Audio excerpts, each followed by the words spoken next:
Hey everyone, this is Jason from MicroSoldering Supply. Just wanted to give you the latest update on our iPower Reds.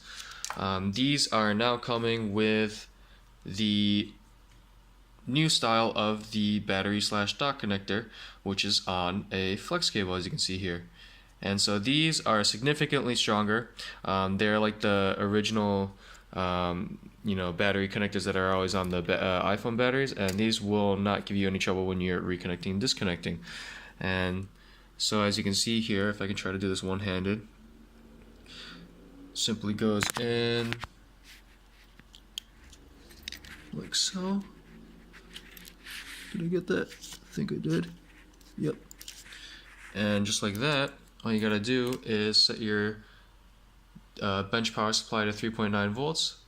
You go over here, press the on button, and to turn the iPhone on, you press the button next to it, which says PW power, and just like that, keep on holding, and there you go, Apple logo. And so that's our latest update on the iPower Reds.